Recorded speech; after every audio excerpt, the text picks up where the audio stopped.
Welcome, folks. This is Release the Adventure, a podcast about going outside and experiencing the world. We do different pods about different topics, and today we're doing something a little different. I'm Brad. And I'm Shawn. And we've been doing a lot of different lately, and I think that's just us trying to play around, see where we fit in the podcast game, see what we can get going and that type of thing. So today we're going to talk about something that's affected both me and Shawn most of our lives, and that's scoliosis. Yeah, it's something that I think I've had for a lot longer than, well, obviously I've had a lot longer than when I was diagnosed, but I was diagnosed 4 years ago in 2016, so I was 21 at that time, so who knows how long I've been dealing with it, but I'm guessing for most of my teenage years at the very least. But It's something that's always I always had to deal with it at the very least. It's something where it's always this nagging pain, and it's something that I had to keep in the back of my head for good posture and trying to make sure that I'm stretching my back out and all that kinds of fun stuff. Exactly. I'm on the same train. I was diagnosed when I was 16, so about 10 years ago, and yeah, it's a daily. It's very much if I start to feel like my lower back's starting to hurt, I know that I've been slumping my shoulders. Or if my upper back's starting to hurt, I knew I was slouching in a chair. So I have to make sure that I'm consciously making sure that I'm trying to be better about my back and back strength and that type of thing. And for all you out there that doesn't know what scoliosis is, it's a sideways curvature of the spine that occurs in most often during the growth spurt just before puberty. While scoliosis can be caused by conditions such as cerebral palsy or muscular dystrophy, the cause of scoliosis is unknown. About 3% of adolescents have scoliosis, and that's a definition straight from Mayo Clinic. Yeah. Fun story. I don't know, kind of silly in my opinion. I love my mom to death, but when I was diagnosed with scoliosis at 21, I sent her my x-rays and I was like, "Mom, how was I never tested for this? I've always had back pain for my entire for all of adolescence." And she was like, "You know what I think it was, Shawn?" I was like, "What's that, Mom?" "I think it was all them video games that you played as an adult." I was like, "Oh my God, Mom." Mom! I love you. I get that, yeah, I was a little bit sedentary, but that was not the main cause. Yeah. It probably added to the extra pain. Sure. I mean, I definitely had bad posture, and that definitely didn't help things.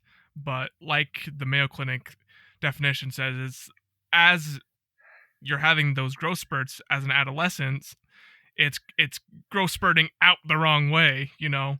Exactly. I can't physically tell my body to go the correct way. So yeah, well, I wish we could be like, no cancer, no scoliosis, no. How about just a perfect life? What is that so hard, body? Just let me live to 70. That's all I want. Yeah, we're not asking for a lot here. Yeah, so this is something that a lot of people don't know about, I guess, until you're affected by it. Yeah, it only affects about 3% of the population.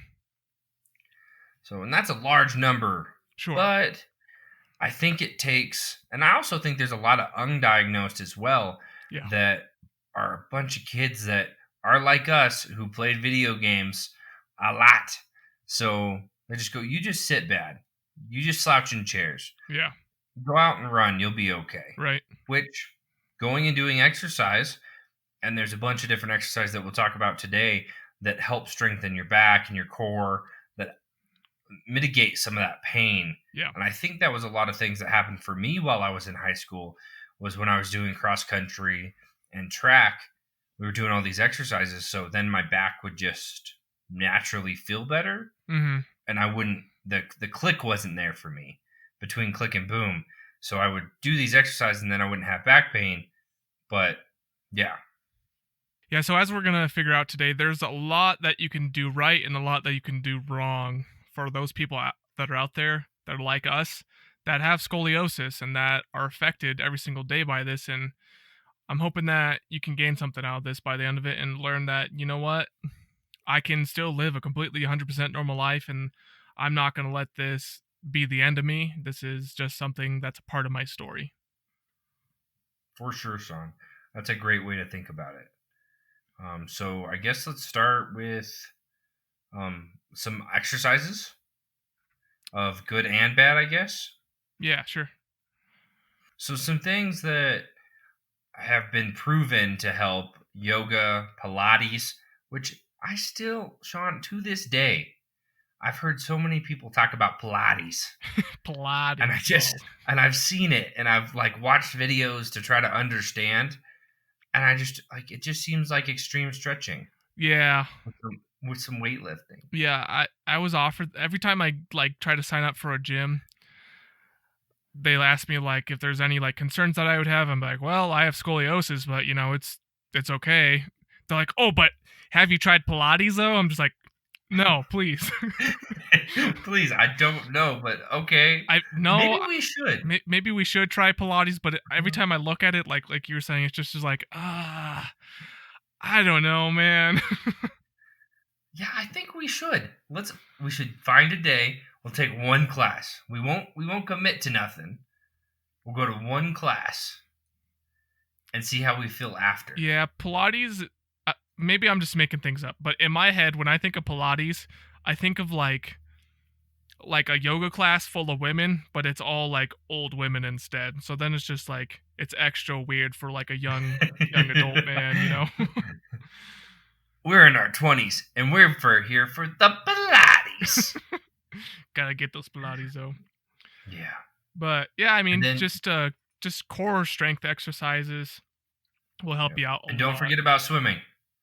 Swimming's that all around low impact exercise that is super good for your entire body, actually. Swimming is probably one of the top exercises for people who have any type of bone or kind of joint ish style injuries or diseases, because you're still able to strengthen and do exercises, but you're not having all these really hard impact style stuff. So I'm gonna put a huge caveat on that, Brad. So in our research, I Okay. saw that just regular swimming is fine. Like if you're just for like non-competitive swimming, like you're not going out and joining a local swimming club. Yes, you're 100% correct, Okay. Brad. It is a low impact, like full body workout that can be very beneficial. However, when you overdo it though, it can cause a thoracic spine injuries, which basically means from the Hmm. base of your neck down through your bottom of your spine to flatten, essentially. Oh, sugars. Yeah, which the whole thing Let's to not. the whole thing to flatten is just going to mean that your whole spine's getting weaker, and if it's getting weaker, then it's just going to curve out more. Dang. Yeah, and that's the thing with a Interesting. lot of this. It's that there's this really fine line where it's like, yeah, running's going to help you. Yeah, doing sit-ups is going to help you. Yeah, doing push-ups is going to help you. But for most people, I'm going to say most people, Mm-hmm. because as we're going to figure out later on in the episode, there's some amazing people out there that have overcome this and doing the workouts that they have just done amazing things. But for most the regular person, try to listen to your body, I think is essentially what that comes Yeah. down to. So less is more, basically. Less is It's more, and listening to your body and not going hard on strength workouts, but more so it's this fine line between strength and this endurance workout, because you don't want to be like deadlifting 500 pounds 7 days a week, right? Because that's not going to be great for your back. Yeah, it's going to work your core muscles out and stuff, but it's going to put unnatural stress onto your spine and stuff. And also like same thing for like competitive swimming and stuff. So it's this fine line that you have to walk. So listening to your body, and if you have the means to, talk to a physical therapist or someone who specializes in scoliosis, some sort of doctor. yeah, that's and biggest thing here, put a huge caveat. We're not doctors. Yeah. We have no doctorates. No. We're just two guys that did some research on a disease that we both have that affect us on the daily that we want to give a chance for you guys to be like, oh, okay, I'm tracking. Okay, I'm seeing what you're saying. Yeah. And then reach out and do your own research, reach out to doctors, physical therapists, and see what you can do for yourself. Because nothing is a one fit all. Yep, exactly. So a couple of different types of scoliosis are idiopathic and degenerative. So idiopathic is basically just saying that scoliosis started, we kind of already hinted on this, during your teenage growth spurt years. And it's gonna, as long as it's less than 30 degrees, it's not gonna progress significantly into adulthood. However, on average, it's going to increase somewhere between less than 0.5% degrees up to 2 degrees per year. So when I was diagnosed when I was 21, I was at like a 21 to 23% curve in my spine. And mine's in my upper spine, curving towards my right shoulder blade and then coming back kind of straight into my neck, if that makes sense. And so because it's been a while, I might be up to close to 30-degree curve at its worst, but because I can keep this stuff in the back of my mind, hopefully it's not at that point. Absolutely. Yeah, it's just paying attention to your body and, like you said, feeling your body, listening to your body. Yeah. Because that comes with just your daily activities too. If you're sitting in a chair and you're starting to get pain, go take a walk. Yep. Do some stretches. Do your best to keep that blood flow and not be so sedentary. Yeah. When I was diagnosed, I had a 25 degree when I was 16, and I'm not sure what it is now. Yeah. I'm hoping it's not above 30, but I've been thinking about going in again and trying to find some different treatments. But being physical and going and doing a more physical lifestyle has been pretty helpful for me. Yeah, for sure. And the second one, degenerative. Degenerative is when you're at the severe, quote unquote, severe level. So that's when you're at a 50-degree curve in your spine. You'll see pictures online. You can look it up, and we'll have a few pictures in the show notes and different articles that we read. Oh man, when you see x-rays with people with severe scoliosis, it like gives me pain just looking at the pictures, just because it's something that affects me every day. And when they're at that point of 50 degrees or more, your spine starts to push more and more in between those discs and those, again, not ducts here. I'm sorry. I'm not a professional, but just the squishy parts in between your spine to provide that like suspension essentially in your spine. Eventually that compresses it down into nothing. And when it gets really bad, it's just going to be bone on bone. And then you're grinding bones together, and then you're going to have like bone degeneration in your spine. And it's just this kind of downhill spiral. So that's what degenerative means. And Shawn, the squishy stuff is cartilage. Cartilage, yep. Thank you. I was trying to think of the word, but you're welcome. I was like, oh, I don't know. I think, and then I like had to think about, and then I've had 2 knee surgeries, and the first one was to fix the no cartilage in my knee, and then the second one was for an MCL. So that's why I was like, I think it's cartilage. I think that's what I remember them fixing in my knee. So. Yeah. Different episode for a different day, but you've had a bad go of things, Brad. we don't talk about it. I'm just gonna get on the bike and see how it goes, because got scoliosis, got those knee injuries, you got that shoulder injury that you had. Yeah, I've had both shoulders, hurt both shoulders. Yeah. I don't even know. I'm really good at hurting myself. Yeah. Let's just say that. But biggest thing is, listen to your body, and that'll probably be the message of this entire episode, is for any injury, anything that has to do with the inner you, if you're hurting, just stop. Yeah. Or lessen what you're doing. Yeah. Because if you're determined to do 100 push-ups or 250 sit-ups, you may not be able to do 250 in a sitting. Yeah.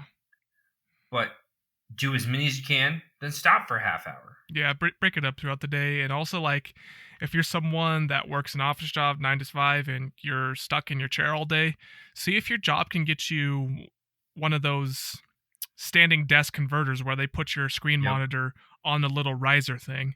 And because it's been proven that if you're standing, it helps you out with that more rather than sitting in a chair. Your spine kind of naturally compresses and whatnot, and then you're more inclined to like start slouching in a chair rather than keeping proper posture when you're standing.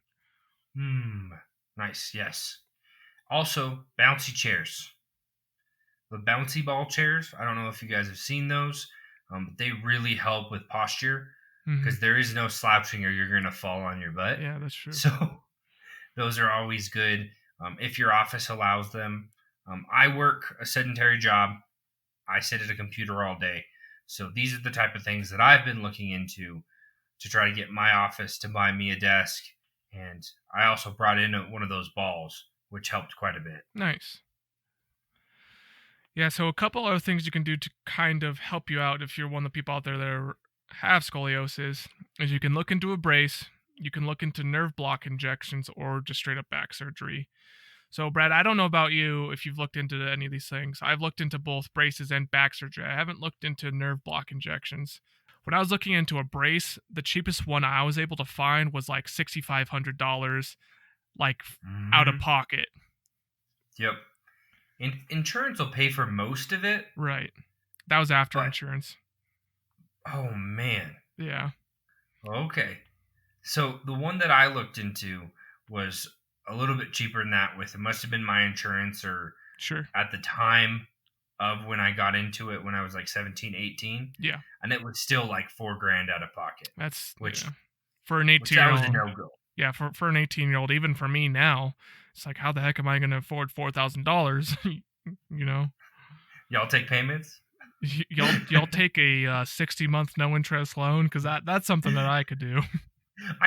We could do that. Exactly. So out of these, I've actually looked into majority of them with the nerve blocking injections, not specifically for scoliosis, but cortisone shots are basically the same thing. Mm-hmm. And I've had those before, but for my foot, yes, another injury. But I've never personally wanted to get one in my spine. Yeah. Because of how quick I think it would wear off. Because I've noticed that when I get my cortisone shot in my foot, it's usually 4 to 6 months. And I'm like, ooh, this is nice. I like this. But once that hits, I've almost forgotten the pain. So it hurts more than it did the first time. Yeah. Until I get used to it again. Well, I don't want to do that with my back. Right. And I don't know if they have a nerve blocking thing that literally cuts it off to where you'll never feel it again. But I don't want to get to the point where I'm like, ooh, this is nice. Yeah, it kind of worries me too. As counterintuitive as being pain-free seems, it kind of seems counterintuitive with the nerve blocking thing. Yeah. And then I don't want an epidural. Yeah. I don't. I understand the purpose. And that's kind of the same thing with cutting off the pain and stuff. But that's not enough for me. Yeah. It feels like putting a Band-Aid on a gunshot wound. Yeah, for the people that don't know an epidermal, can you explain that a little bit, Brad? Okay, once again, I'm not a doctor. Of what I understand, an epidural goes into your spine, giant needle. Yep. And it basically just blocks all those nerves. Yeah. What most people get it is actually when women need to get C-sections or they're giving birth. Interesting. And that really just blocks all that pain about the waist below. Interesting. And you kind of you lose complete feeling from waist below. And it does a really good job at that kind of thing. But I think the epidural that they're talking about with this scoliosis focused is not the same type. But it's more of one that's focused on the spine itself. Right. And you don't lose feeling and use of said spine. Yeah.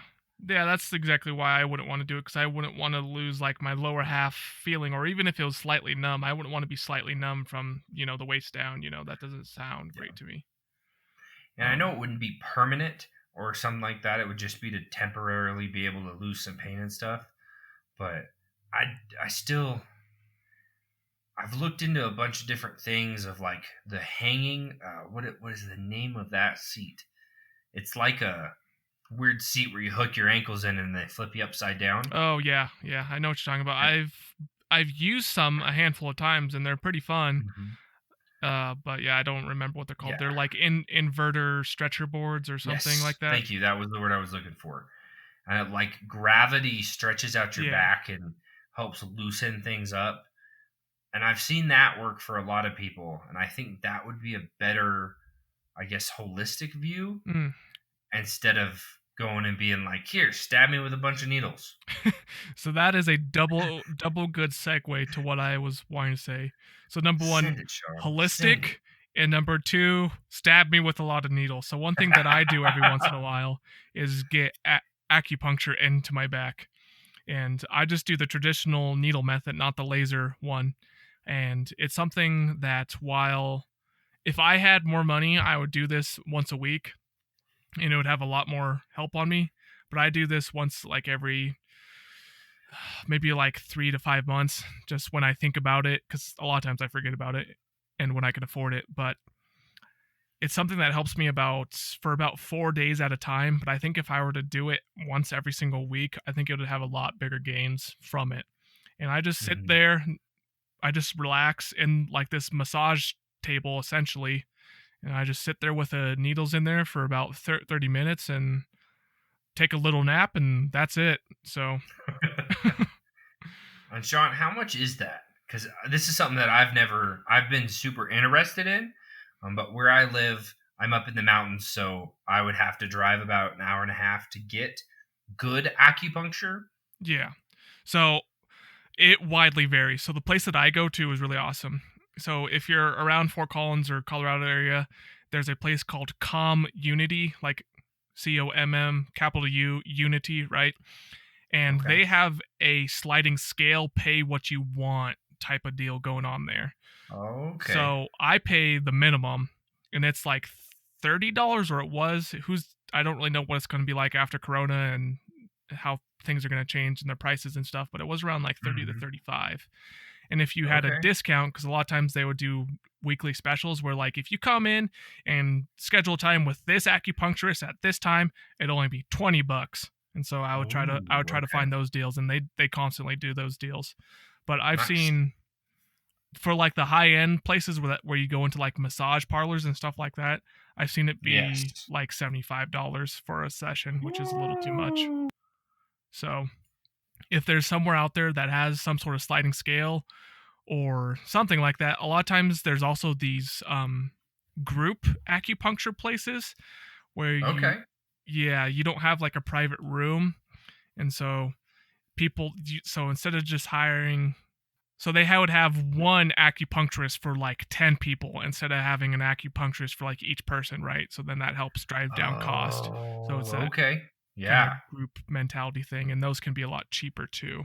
So you don't get the one-on-one focus, but you still get the opportunity to be like, you actually get to try it. Yeah, I mean, you get to try it, and they come by. I mean, I've never had the group one, but from what I've read, it's not like you're in a building with like 75 people doing acupuncture. No, it's like it could be like 5 to 15, I would say. Yes. And Yeah. also widely depending on where you are in the world. If you're in New York City or are you in Fort Collins, Colorado. So, Yeah. Well, and Wyoming, I've seen it for way less than that. nice. But at the same time, I have no idea what their credentials are. Yeah. It scared me to go in there because they just opened not too long ago. Yeah. And the few reviews that I've seen have not been the best.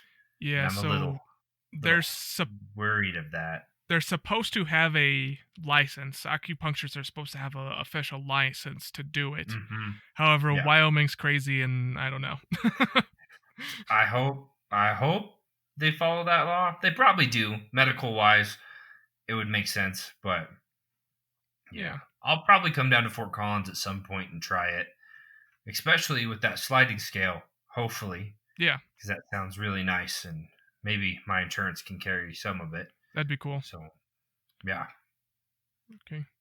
Brad, do you want to finish it off with some people that have kind of beat the odds and have done amazing things despite their scoliosis? Yeah, I'd love to. So I want to talk about a man that if you haven't heard of him, I think you're under a rock. Or if you're not under a rock and you haven't heard of him, you don't even pay attention to the Olympics, or I don't even know. He's in everything. He's a I've pretty seen big. him on everything. He's a The pretty one big and one. only. Actually, before I spread the word of his name, he's, I think, the current world record for the 100, current world record for the 400, and for the 4x1. Yep. Usain Bolt. Whew. And you think about it, he doesn't have scoliosis. There's no way. Right. He does. He's talked about it. It's been in interviews. He focuses a lot on his core because, well, he's an Olympic sprinter. So he's always working out. He's always trying to find ways to help his body be more efficient. And it's awesome that he found a way to use his passion for running to also help mitigate some of those pain and issues that come with scoliosis. Yeah. He has a really abnormal stride with the way he runs. It's a little Yes. it's a little if you were to zoom in on it, go in slow motion, right, it would look pretty goofy compared to like the quote unquote perfect stride. It's very abnormal, lots of swaying, kind of all over the place. And so now that scientists know how gifted he is, and it's just like, well, maybe there's something to this. Yeah. So now there's these fitness scientists and whatnot that are doing research on his stride to see, well, is there something we're missing out on here? Is he doing something that's actually Okay. more optimal than the quote Yeah. unquote regular stride where it's like this picture perfect kind of thing? Interesting. So yeah, very cool. That is really cool. Okay, so I'm gonna do a fast push on a couple people, and then go a little bit deeper into somebody that I know at least a little bit more about.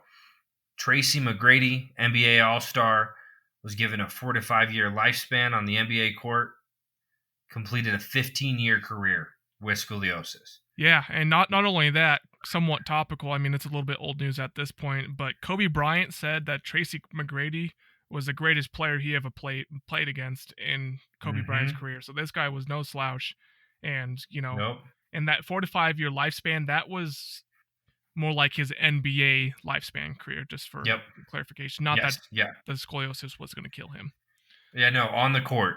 We're talking about his career as a basketball player. It was only supposed to be 4 to 5 years because once you get to that level, supposedly it was supposed to be a lot harder for him. Right.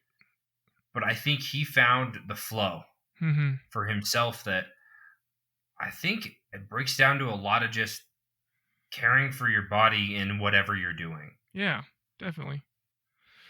So the next one up, I haven't known her, but she's an upcoming athlete, and maybe in 2021 we'll see her because the Olympics got postponed from this year to next year. But her name is Amelia Goretzka. I apologize if I'm pronouncing her name wrong, but she is the current European Junior 3,000 meter swimming champ and the Junior cross country champ. So very different disciplines, and she's just slaying it in both of them despite her scoliosis. So I've actually heard of her before, Shawn. Oh, really? Nice. Yeah. I have her on Instagram. Cool. Very good photographer as well. She has a cool life where she gets to travel a lot. So good for her. She takes a lot of really nice photos. But I actually learned about her the first time. I've been getting really into running, watching running, learning about running from Mr. Matt Fitzgerald. So I've been watching a lot of races on YouTube from 5Ks, 10Ks, halves, full marathons. And I actually ended up on Emily not too long ago for her world championship race. Nice. In cross country. And I was like, what the? And people are talking about her being like the best of the best coming up. Yeah. Because she's competing at the level of people who are usually like 10 years older than she is.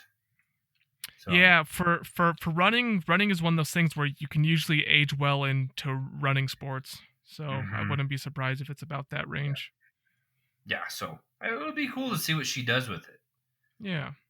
So the next one up is another Olympian, and she is a very. We're not talking future prospect here. We're talking. She's done it. She's Best done of it the best, all. of the best, She's the sir. best of the best of the best, sir. Natalie Coughlin, excuse me. Yep. So she is a 12-time Olympic medalist, and from all the interviews that she's done, she's claimed that her core muscles have helped hide her spine curvature, where a lot of people don't realize that she has scoliosis. In pictures, I have a picture linked, Brad. I'm sure you can see that. But for us, it's really easy to Yes. tell. These are pictures that definitely highlight her curvature. But she's one of the ones that have a severe curvature. So we're talking 50 degrees plus. And so just as the Olympic swimmer that she is, and just slaying it, it's really amazing, and I really hope that she doesn't have that thoracic spine effect going on. It'd be a shame that a national hero of an athlete would have to suffer the rest of her life if she has a thoracic spine stuff kind of going on. Yeah. So our next person is Jessica Ashwood, two-time Olympian, two-time world champ, two-time Commonwealth Games. She is incredible, and the reason I really enjoy her and her story is when she was 13, she ended up within a year going from a mild case to a severe case of scoliosis with a 40-degree bend in with double curves. And what that means is that her back literally looked like an S. Yeah. And she chose to not do surgery, which I wouldn't have chose the same. I probably would have gone under the knife and been like, fix it, put rods in my back, do something. Yeah. But she knew she was destined to be a swimmer. Yep. I So can't imagine the double curve. Oh my god. oh, nope. Mm-mm. No, That I sounds so I have a bad. minor double curve, as in I think my bottom is like 3 or 4%, Mm-hmm. and my top is that 25 or so. Right. So I get a little bit of it, but 40 in each. Oh my god. That's you have a super S on your back. Whew, that poor Yeah, woman. But man, hats off to but her for she pushing through this and having an amazing life and doing what she wanted still. yeah. And then when she turned 26, retired from competitive swimming in the Olympics, she decided to get that corrective surgery, which just shows that you can push through it. Yeah. You can do the exercises and do all the things. But at some point, it's kind of the choice between, do I want to do blank amount of core exercises to make sure my back doesn't hurt? Or do I step down from my super active lifestyle Yeah. and then start doing it in a different way? And Because there's no doubt that this woman is still kicking butt, oh, for sure. doing crazy things. She's still living a normal and healthy lifestyle, and she's doing great. It's Yeah. just that she set out what she wanted to do. She came, she saw, and she kicked butt, and she's like, okay, I need to take care of myself now. And because of my double severe curve, this is something that I have to do. There's also a certain point where it's just like core muscle workouts aren't going to be the be all end all. So Yep, exactly. Well, Shawn, what's your closing notes for today's pad? well, one day, I don't know about you, Brad, but I'm probably going to have to get back surgery, but I hope it's like in my 50s. Me too. Or at least I hope the army pays for it. Okay, there you go. That's even know. better. I hope somebody pays for mine too. Maybe Yeah, if I ever get to that point. well, the National Guard's always there. I know. I'm trying. I'm trying. So But that's what I'm hoping to. Is I hope I get older. I'm hoping me getting a little bit more physical with my lifestyle as well yeah, same. can get to where it kind of dials down a little bit, to where it's not so much of a daily issue. Yep. I agree 100%. Yeah. Okay, so I think that just about wraps up the pod, guys. So as usual, you can follow us on all the social media. If you want to follow us on Twitter, that's kind of where we're mainly active. It's on @releasetheadv. If you want to follow us on Instagram, you can follow us on @releasetheadventure. We are slowly getting the YouTube channel going. You can just search for Release the Adventure there. And yeah, we have a little bit of time left for the giveaway in case you want to give it a try.